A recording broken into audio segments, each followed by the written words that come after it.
another insider, and we continue this month about websites with another pivotal part of any website. I'm talking about your contact forms. Every website should have one, and today I'm going to give you a few tips of what to include, how should you do it, and most importantly, what plugin I recommend. So come with me, let's talk about contact forms. So, as I said, a contact form is a pivotal part of your website. If you don't have one, you don't convert, because the contact form basically it's what gets that customer through the door. It's what converts that visit into a project or a sale or a booking, depending on what you do and what the website is for. So it is important that you have one, but it's also important that you are careful with the information that you collect or what you put in your contact form, because it might also be a make or break for that possible client. So it's a balance act. You obviously need to collect some information. You need that client to contact you, but you don't want to know everything about the client, and you don't really want to know, or you don't want them to put all their information there, because of course that will be off-putting for them and they would probably walk out. So it's a balance act. First, it is very important to have a contact form. I've mentioned this many times. Every single time I talk about websites, I mention the importance of a contact form. Again, because it's what gets that customer through the door. It's what converts that visit into a sale. So it's important you have one. However, it is also very important that you choose carefully which information you're going to collect from that contact form. I would say I would not collect much information, just the bare minimum from the website, just the bare minimum, that really most important thing that you cannot go without. And if you need further information, once the client contacts you through your email, then you can request any further information if you really need to have that further information. So let's see what I believe it's the best approach to these contact forms. So what information to put? Of course, you need the name of your client. That is obvious. You need to know who is contacting you. And I believe everyone knows that once you fill a contact form for a company, you have to provide your name, and that's fine. Don't go overboard. A lot of people put that first and last name, and some even put a field for first, middle, and last name. I think that's totally unnecessary, quite frankly, because it just adds layers of things that you really don't need. So if you just put the name, most people would probably put the first and last name, but that's fine. It's totally fine. Just put one field with the name and it's okay. You may put the location, so which country are they from. I wouldn't ask for address, because first, you might not even need your client address. I usually ask my client's address because to fill my invoice, to have their address, because obviously an invoice is a legal document, and then it's good for them, for example, to put it on their taxes, for the tax return, for their BAS, and obviously it's important for me for my tax return as well. So I ask that, but I don't ask the address on my contact form. I don't think that is appropriate, because a lot of people don't want to put their address through a contact form. You may have that privacy policy, you may have a lot of things going on, reassuring your client that their information is private. But let's face it, we live in the digital world, we live in the cybersecurity issues all the time. Big companies are being hacked. We saw what happened to Qantas, we saw what's been happening to Optus and other big companies. And of course, clients are going to be wary of that, and they are going to think, okay, if a big company like Qantas can be hacked and get the information stolen, a small business does not have the budget that, for example, Qantas has. And of course, it might be, they might think it's a bit trickier. Sometimes it's not, but that's the perception out there. And you don't really need your client to put their full address on your website, on your contact form, because if you really need it, you can ask them after, when they provide you the documents for quoting, for example, something like that. So the name, the country, just for you to have that localization of the client, so you know where the client is, if it's in your country, if it's somewhere else, so you know where they are. And for example, I'll give you an example. I translate from English into Portuguese. If I see that I have something that comes from Brazil, I think this project might not be for me because I do not work with Brazilian Portuguese. So that's the reason why the country might be relevant. But it's totally up to you. If you don't really want to include it, it's obviously fine. Then the subject. In my case, I have a drop-down box and I have multiple choice. You can, choose one from the service inquiry if they want to inquire about my services, marketing inquiries, because I've been having a lot of those people that are trying to advertise for their services and products through my contact form. So I put a field there, so they have a field there. Suggestion. Some people may see something on your website and may suggest you something, and it's nice to have it there. Or complaint, if they have one. So this, you have that as a drop-down box, another thing that the client won't be very concerned about. And then, of course, the field for the message itself. And then the client will tell you whatever they need to say. And that's it. Simple. Make it simple. Don't overcomplicate with this and that and addresses and countries and cities and postcodes. And if you really needed to have that, for example, when you are selling a product, let's say, and you need to post that product to the client, of course you need to have the full address, you need to have their postcode, you need to know where exactly in which city they live. You need all that information. And of course, there is no other way you can deal with the situation. But if you don't, why would you request that from the client? It may put them off. A lot of people also have the facility of people uploading files on the website. I think for the exact same reason, it may be better you leave it out and you just have the contact form for the client to contact you and get that foot through the door, make that inquiry, and then you go from there. You tell the client, yes, I can help you. I'll be very happy to help you with this project. Please send me the files for quoting. And the client will be a little bit more happy to do so, because it's not on a website. It's not on a website. So I would say it's up to you, of course. At the end of the day, it's your business, it's your choice.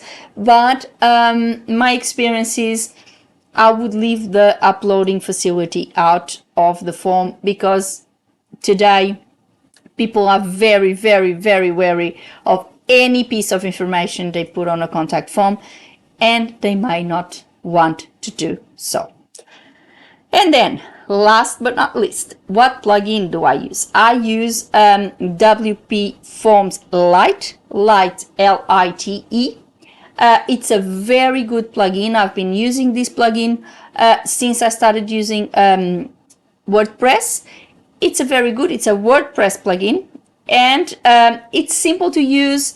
drag and drop for the fields. You can customize the fields the way you want.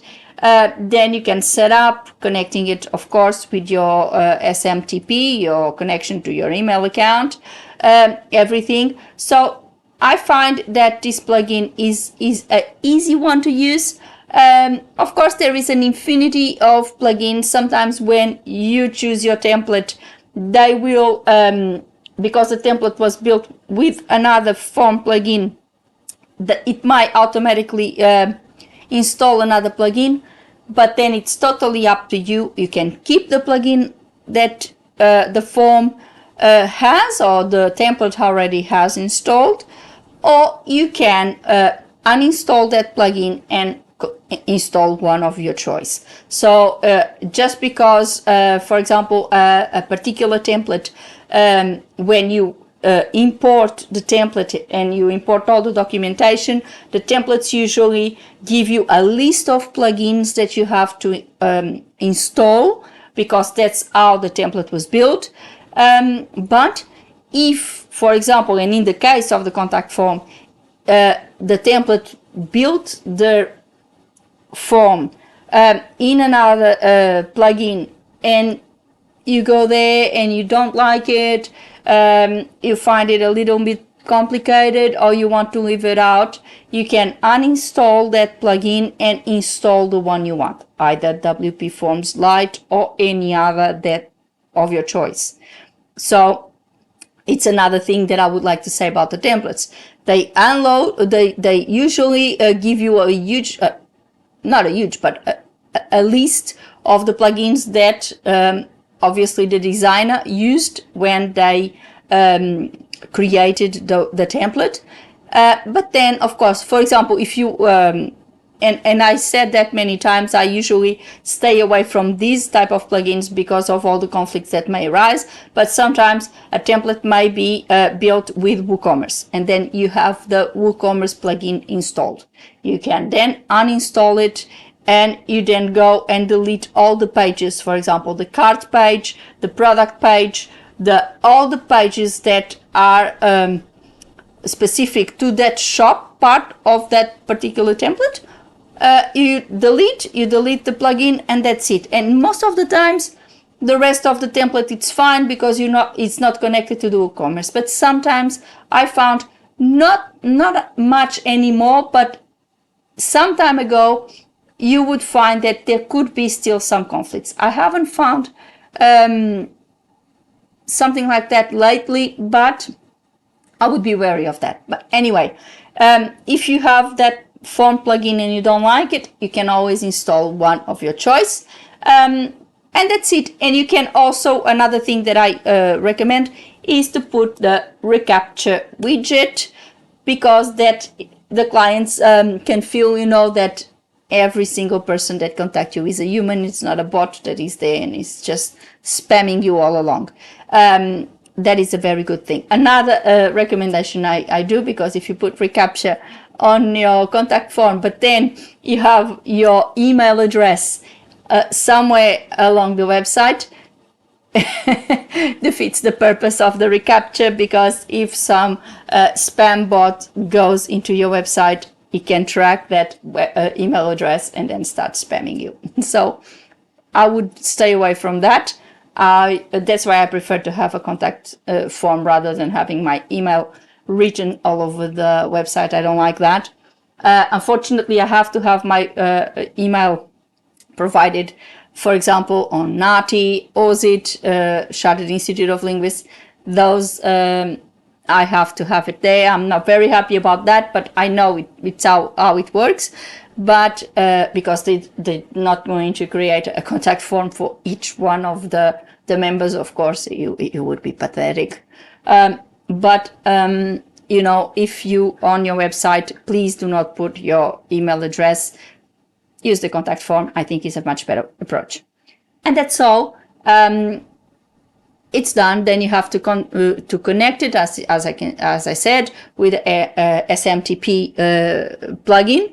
There are plenty as well, and all depends on where you have your emails. For example, I have my emails hosted with my hosting service, so basically any plugin would work, and I can connect it for free. But I know that, for example, people that have it with Microsoft facility, they may need to pay for the plugin, or if they have it with Google Workspace or any other facility. So do your research. There might be some plugins that are for free for certain services. So do your research. You might find one plugin that is for free. Follow the prompts. Make sure you find tutorials on how to connect it, because sometimes that's where things can get a little bit complex. It's when you have one of these services and you then are required to get secrets and APIs and all sorts of codes. So when you choose your plugin for that particular service where you have your email, make sure you know all the information, like, for example, tutorials on how to install it, and see if it's easy, if you can do it, or if it's there a better option. It's all about doing your research and find the one that suits you best, because of course everyone is different. I have my emails are with my hosting service, VentureIP. I already said. I can even leave the link below if you want to go with VentureIP. I have recommended VentureIP. They're not sponsor of the video by any means, but the link below will be affiliate link, so I'll have a little percentage if you sign in with VentureIP. So it's a way of helping my channel. And I do recommend them because they, first of all, when you contact them, they're very prompt, they're very happy to help, and they're very helpful. They are in Australia, which for me is very important. If something goes wrong, I can contact him. I have all the Australian authorities that can act because they are an Australian company. They have a phone number and they can be contacted. So I'm very happy with VentureIP. The service is really nice. And now they have also this, they have the affiliate program. So if you go with them, you can also get an affiliate program and you can recommend them to other people and you get also some money back. And they have the loyalty program going on as well. So the more years you stay with them, you get better discounts on your renewal. So it's a good thing. And then they send you all these sorts of emails about promotions that you can have. For example, for your business is good. If you want to create business cards, they have a partnership with a company that sends you, okay, you can do your business cards or banners or whatever with this company, and you get a discount because you are with VentureIP, and you are, in my case, I think I am a bronze member. If I'm not mistaken, I think I am a bronze member. So and all these things are good, I think. But of course, the most important thing is the service, and I must say I'm very happy with their service. So, but this is to say, I have my emails with VentureIP. If you have with another service, some plugins may not work, or if they do work, it would be the premium version of the plugin. So rest assured, it might be a free version somewhere of some other plugin. You really need to do your research. You really need to know where do you have your emails, and then go and look and see what options you have, and if they paid, if they free, if they easy to install or connect, should I say, or not, and then you'll be right. So this was my obviously my input on contact forms and how to create a good one for your business. Today, I hope you liked this video today about the contact forms. I hope you understood it. It's really simple. It's not as anything else with a website. I've been saying some people may think that creating a website, it's very complicated, very difficult. It's not. It's really not. Yes, in the olden days when you had to code everything by yourself. I wouldn't say it was difficult. I honestly quite enjoyed it. But of course, it would require a little bit more knowledge of you. Today, with platforms like WordPress, it's very simple. Even hosting services now have their own page builders that you can build a website.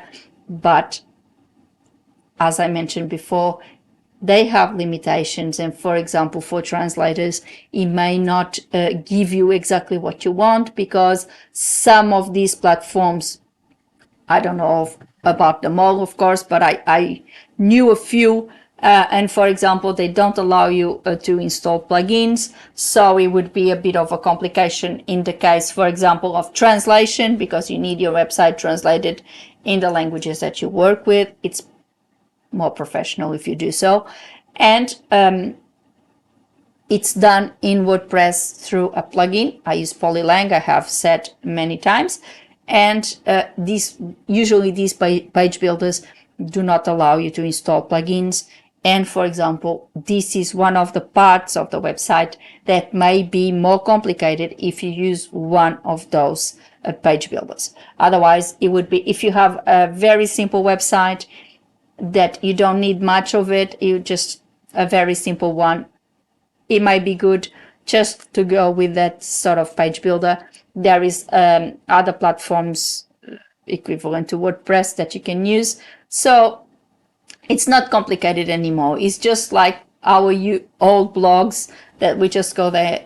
It just has a little bit more things to add, because you can add sections, you can do things a little different, but it's not difficult to build a website today. It's really simple. You just need to know exactly what you want to do, exactly what you want to put in there, and then Bob's your uncle, you have it. So, and with the contact forms, it's exactly the same thing. You just need to be aware of which information you want to collect from your clients.